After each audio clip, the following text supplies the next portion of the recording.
Olá, boa noite. Veja os destaques do Brasil TV desta terça-feira, 17 de dezembro.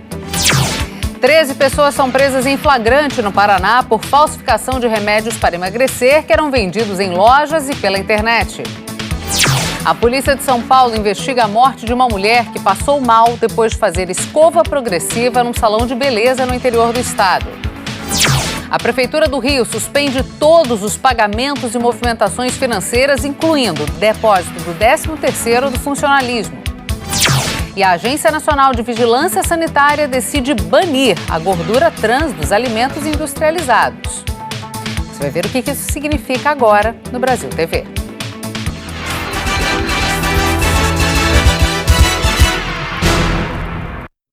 A gente começa o Brasil TV de hoje com informações sobre uma operação da Polícia do Paraná contra a falsificação de remédios. 13 pessoas foram presas em flagrante. Ana Zimmermann. Os remédios eram revendidos em lojas de produtos naturais e também pela internet e em redes sociais. A investigação durou cerca de 3 meses e a polícia mandou amostras de 3 produtos para testes em laboratório. As bulas diziam que eles tinham apenas substâncias naturais, mas a análise feita pelo laboratório da Universidade Federal do Paraná constatou que nos 3 havia sibutramina, uma substância com venda controlada e usada para tratamento contra a obesidade. Num dos produtos foi encontrada também fluoxetina, um antidepressivo também de venda controlada. A polícia apreendeu cerca de 15 mil frascos de produto. O material estava numa distribuidora e também em pontos de revenda. Quem estava revendendo vai responder pelo crime de falsificação de medicamento, que é um crime inafiançável. A Vigilância Sanitária do Paraná também participou da operação e orienta que qualquer medicamento deve ser usado com orientação médica. No rótulo deve ter CNPJ, endereço da empresa e registro na Anvisa. Segundo a Vigilância Sanitária, só farmácias autorizadas podem vender medicamentos pela internet e só aqueles que não têm receita. Em nota, a Anvisa informa que medicamentos para emagrecer só podem ser vendidos em farmácias e drogarias e que o uso de substâncias proibidas na fórmula desses medicamentos é caso de polícia. De Curitiba, Ana Zimmermann. A polícia de São Paulo investiga a morte de uma mulher de 31 anos. Ela começou a passar mal depois de fazer uma escova progressiva para alisar o cabelo num salão de beleza de Ilha Solteira, no interior paulista. E morreu depois de ficar 5 dias internada. A escova progressiva foi feita neste salão de beleza em Ilha Solteira, na região noroeste do estado de São Paulo, no dia 6 de dezembro. Segundo a família, logo após o procedimento, a vítima, Lidiane Ferreira dos Santos, começou a ter várias reações. Ela chegou em casa já espirrando. Aí ela foi tomar banho e ela começou a sentir dor peniqueira no corpo, que era daqui para cima.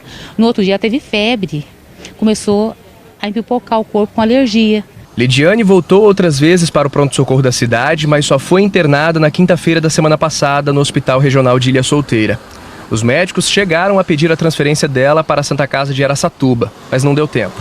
Lidiane morreu ontem, no fim da tarde. No atestado de óbito feito aqui no hospital, onde a vítima foi atendida, diz que ela morreu depois de uma parada cardiorrespiratória, além de alergia a produtos químicos, crise convulsiva e hipotensão, que é pressão baixa.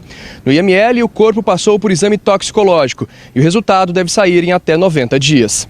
A Polícia Civil abriu um inquérito para investigar como o procedimento foi realizado no salão e o atendimento recebido no hospital da cidade. Estamos chamando os responsáveis pelo salão de beleza, solicitamos informações do hospital também. Vamos prosseguir aí nas investigações, aguardando os laudos periciais que vão determinar aí a causa da morte. Os familiares de Lidiane dizem que foi utilizado formol na escova progressiva. Segundo a Anvisa, o formol só pode ser usado como conservante de produtos na quantidade de 0,2%. E é proibida a utilização do formol em alisamento de cabelo. Lidiane era dona de casa e morava com os pais em Ilha Solteira. O corpo dela foi velado e enterrado hoje de manhã no cemitério da cidade.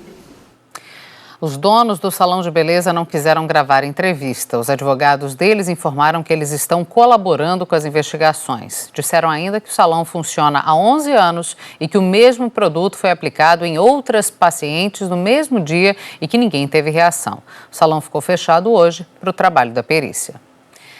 A Prefeitura do Rio suspendeu todos os pagamentos e movimentações financeiras. E isso inclui a segunda parcela do 13º dos servidores municipais do Rio, que deveria ser paga hoje. A crise financeira acontece em meio ao caos na rede municipal de saúde. Dos cofres da Prefeitura do Rio não sai dinheiro para nenhum tipo de pagamento. A medida foi publicada hoje no Diário Oficial do município. O Tesouro Municipal não pode fazer pagamentos nem movimentações financeiras até a segunda ordem. A resolução passou a valer às 14h de ontem. E veio 15 dias depois do prefeito Marcelo Crivella, do Republicanos, publicar um vídeo nas redes sociais garantindo o pagamento em dia dos servidores e terceirizados. Portanto, até o dia 17, todos os salários e 13º em dia. A Secretaria Municipal de Fazenda disse que o procedimento é pontual e pode ser revertido a qualquer momento. O objetivo, segundo a Secretaria, é ajustar o caixa do município por causa dos arrestos, ou seja, os bloqueios determinados pela Justiça para poder pagar os terceirizados da saúde. O dinheiro disponível nas contas do município foi confiscado 2 vezes em uma semana. A última foi ontem à noite. Ao todo, a Justiça determinou o bloqueio de 325 milhões de reais. Mas nas contas da Prefeitura, só encontrou pouco mais de 220 milhões. E o dinheiro ainda não chegou para os terceirizados que trabalham em pronto-socorros, clínicas e 3 hospitais. Eles estão em greve há 11 dias. Só os casos gravíssimos são atendidos. Ontem, uma paciente de 76 anos com problemas cardíacos ficou mais de 10 horas à espera de um tratamento numa unidade do centro da cidade. Aqui, ó, vai dar 6 horas da manhã e aqui, já não aguentando mais, a gente não sabe mais o que fazer. O prazo para o pagamento da segunda parcela do 13º dos servidores vence hoje. Mas, para surpresa dos servidores diretos do município, o secretário de Fazenda, César Barbiero, disse que esse pagamento também está suspenso. O Sindicato dos Servidores diz que estuda medidas judiciais para garantir o direito e pede a ajuda do governo federal. É preciso que a Câmara dos Vereadores tome uma medida importante, que investigue por que o prefeito afirmou que tinha condições de arcar com todas as despesas e dias depois afirma ao contrário. O prefeito agora diz que não tem condições de pagar fornecedores e nem servidores. Bom, a Câmara de Vereadores disse que vai levantar qual é a real situação das finanças do município. Em nota, o Ministério da Saúde disse que a portaria que estabelece a ajuda financeira emergencial ao município do Rio foi publicada ontem no Diário Oficial. Os primeiros 76 milhões de reais devem ser transferidos ainda esta semana. A segunda parcela, também de 76 milhões, está prevista para janeiro.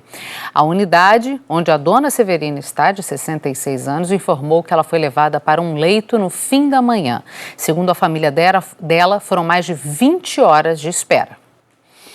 Na Paraíba, a polícia fez hoje uma operação contra um grupo suspeito de usar dinheiro da saúde pública em campanhas políticas. 10 pessoas foram presas. O governador do estado e o vice também são investigados. Os agentes estiveram na residência oficial do governador João Azevedo e também na sede do governo. Eles cumpriram mandado de busca e apreensão, já que não há ordem de prisão contra o governador. Na lista de pedidos de prisão preventiva está o ex-governador da Paraíba, Ricardo Coutinho, do PSB, que está fora do país. Foram presas a deputada estadual Estela Bezerra, do PSB, e Márcia Lucena, do mesmo partido, que é prefeita da cidade do Conde, na Paraíba. Ainda houve mandados contra os ex-secretários estaduais da Saúde, Valdisson de Souza, que foi preso pela manhã, e Cláudia Veras. A Justiça também autorizou que fossem realizadas buscas e apreensões nos endereços de 3 conselheiros do Tribunal de Contas da Paraíba. No total, foram 17 mandados de prisão e 54 de busca e apreensão. A investigação aponta o desvio de mais de 130 milhões de reais por meio de contratos superfaturados da saúde da Paraíba, licitações irregulares e fraudes na contratação de servidores terceirizados. Dinheiro que teria sido repassado a agentes públicos e também usado nas campanhas eleitorais dos anos de 2010, 2014 e 2018. Além da Paraíba, a operação aconteceu também no Rio de Janeiro, Rio Grande do Norte, Goiás e Paraná. Esta é a 7ª fase da Operação Calvário, que começou em dezembro do ano passado. Ela é uma ação do Ministério Público da Paraíba, Controladoria Geral da União e Polícia Federal. O Ministério Público e as polícias de Minas fizeram hoje uma operação contra 2 torcidas organizadas do Cruzeiro. 8 pessoas foram presas. A movimentação nas sedes das duas torcidas em Belo Horizonte foi intensa durante toda a manhã. Com a ajuda de cães farejadores, policiais civis e militares recolheram documentos, computadores e até porretes. 20 mandados de busca e apreensão foram cumpridos. A Justiça expediu ainda, a pedido do Ministério Público, 16 mandados de prisão temporária. 8 chefes das torcidas foram presos pela manhã. Eles são investigados pelos crimes de associação criminosa, tentativa de homicídio, lesão corporal, provocação de tumultos, ameaças e danos ao patrimônio público. O Ministério Público aponta como motivo da operação as diversas brigas entre as duas torcidas organizadas do Cruzeiro nos últimos meses. É isso mesmo, cruzeirenses contra cruzeirenses. O Ministério Público ainda responsabiliza uma delas pelo vandalismo no Mineirão no dia do jogo do rebaixamento do Cruzeiro. No dia 8, no fim da partida contra o Palmeiras, alguns vândalos revoltados com o resultado começaram um quebra-quebra dentro e fora do Mineirão. Quase 500 cadeiras foram destruídas, 24 aparelhos de TV, 10 bebedouros e banheiros inteiros foram quebrados. O vandalismo deixou um prejuízo de R$300 mil no Mineirão, que foi cobrado do Cruzeiro. O Cruzeiro afirmou que espera que o Ministério Público de Minas haja de acordo com a lei para proteger o futebol do vandalismo. Sobre o prejuízo do Mineirão, o clube disse que aguarda um posicionamento do Superior Tribunal de Justiça Desportiva para tomar alguma decisão. No próximo bloco, a Anvisa acaba com a gordura trans dos alimentos. E a vitória do Flamengo no Mundial de Clubes da FIFA. A gente volta já.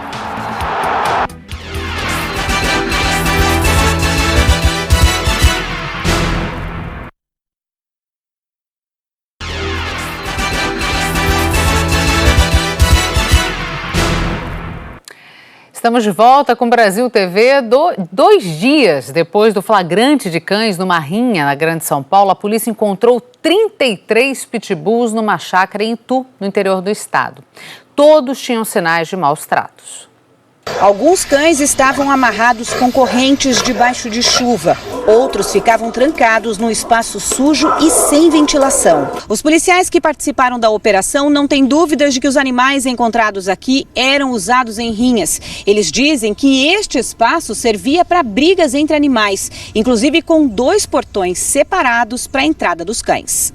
A polícia apreendeu anabolizantes e essa esteira adaptada para o treinamento dos animais. Até uma piscina era usada para o condicionamento dos cães. Desde ontem, os animais estão sendo retirados da chácara por representantes de ONGs. De acordo com a polícia, o peruano Brian Luiz Escobar está entre os 41 presos no fim de semana numa rinha de pitbulls em Maiporã, na Grande São Paulo. 23 cães estavam na chácara. 3 morreram. 40 pessoas, inclusive o peruano, foram liberadas e respondem em liberdade por associação criminosa, maus tratos a animais e jogos de azar. A pena por esses crimes pode passar de 5 anos de prisão. Só o organizador da rinha continua preso. A Agência Nacional de Vigilância Sanitária, a Anvisa, aprovou hoje a decisão de banir a gordura trans dos alimentos até 2023. Essa medida vai ser adotada aos poucos e quer diminuir os prejuízos à saúde causados pelos alimentos industrializados. Este tipo de gordura está em alimentos como margarina, pipoca de micro-ondas, biscoitos recheados, salgadinhos de pacote. É a gordura trans que mantém os produtos conservados por mais tempo, mais crocantes e dá textura, por exemplo, no sorvete de creme. Nas embalagens, alguns indicam a quantidade de gordura trans, como nesse pacote de massa para bolo. Mas quando a quantidade é menor que 0,2 grama por porção, o fabricante não é obrigado a informar. É o que alerta esta nutricionista. Fernanda explica que o consumo mais preocupante é o da gordura trans industrializada, que aumenta o colesterol e ataca o intestino. Se o nosso intestino constantemente está sendo sobrecarregado com algo que inflama, quanto mais inflamado eu tenho gatilhos para desenvolver doenças autoimunes, problemas alérgicos. A Agência Nacional de Vigilância Sanitária decidiu numa reunião hoje que o uso deste tipo de gordura nos alimentos industrializados será banido em 3 anos. Primeiro, a agência vai exigir que os fabricantes reduzam a gordura trans industrial até o limite de 2% do total de gorduras do alimento. A indústria terá 1 ano e meio para se adequar. A partir de julho de 2021, somente os produtos dentro desse limite estarão no mercado. E depois, a partir de janeiro de 2023, a gordura trans industrial estará proibida. Isso acaba reduzindo o preço. Então, populações de baixa renda acabam consumindo bastante esses produtos também. Já existem substitutos que consigam suprir essa capacidade tecnológica, né? Misturas de óleos vegetais. Então, a expectativa é que a gente consiga manter as características, né, de sabor, de crocância dos alimentos, mas utilizando um ingrediente mais saudável. Vamos investir em comida de verdade, né? E antes de encerrar, futebol. O Brasil está na final do Campeonato Mundial de Clubes da FIFA. O primeiro gol do Flamengo foi de empate no início do segundo tempo. A Arrascaeta recebeu a bola de Bruno Henrique e marcou para o Flamengo. O segundo gol do Flamengo foi do Bruno Henrique aos 32 minutos. E 4 minutos depois teve gol contra. Flamengo 3-1. Olha, todos os detalhes sobre o jogo e a comemoração da torcida do Flamengo você vê logo mais no Jornal Nacional, às 8h30, horário de Brasília. O Brasil TV fica por aqui. Uma ótima noite para você e até amanhã.